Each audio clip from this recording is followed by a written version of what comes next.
ചില ആളുകളുടെ സ്വാർത്ഥ താല്പര്യത്തിനും അവർക്ക് പേരെടുക്കാനും അത് ഈ ഗവൺമെന്റിന് വേണ്ടിയിട്ട് നിങ്ങൾ ആ പണി ചെയ്യണ്ട. ഈ ഗവൺമെന്റ് കേരളത്തിലെ ജനങ്ങളോടൊപ്പം.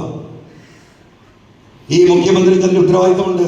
അദ്ദേഹം ആ ഉത്തരവാദിത്തം ഏറ്റെടുത്ത് തന്നെ പറയേണ്ട രീതിയിൽ പറയുന്നുണ്ട്.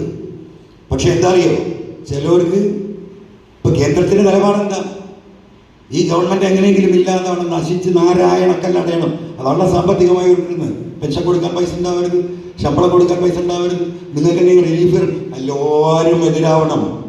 അതാണല്ലോ കേന്ദ്രത്തിന്റെ ആവശ്യം. ആ ആവശ്യത്തിന് കുടപിടിക്കുന്ന ഈ ഗവൺമെന്റിനെതിരെ ജനങ്ങളുടെ മനോവികാരം ഉണ്ടാക്കാൻ ചില ആളുകൾ ശ്രമിക്കുന്നുണ്ട്. ആ ശ്രമം ചിലപ്പോഴൊക്കെ അതിന്റെ ഫലം കാണുന്നുണ്ട്. അങ്ങനെ ദുരുദ്ദേശപൂർവമായി ഞാൻ എന്തോ വലിയ ആളാണ്. SP കുറെ സിം കാർഡ് പിടിച്ച് ഞാൻ കണ്ടു.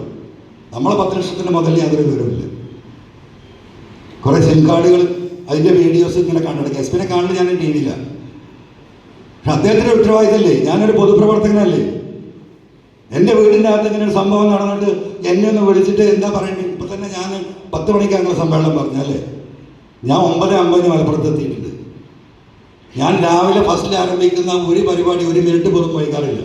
5ഉം 10ഉം പരിപാടി ഉണ്ടാകുമ്പോൾ 2-3 പരിപാടി കഴിഞ്ഞാൽ സ്വാഭാവികമായിട്ടും വൈകും. ഇവിടെ വിളിച്ചു പറഞ്ഞാൽ നിങ്ങൾ കുറച്ചേരം കൂടി വെയിറ്റ് ചെയ്യാൻ ആളെത്തിയിട്ടില്ല. ശരിയെന്നാണ്. ഒരു ചായയിലെ രാവിലെ കുടിക്കാൻ പറ്റുള്ളൂ.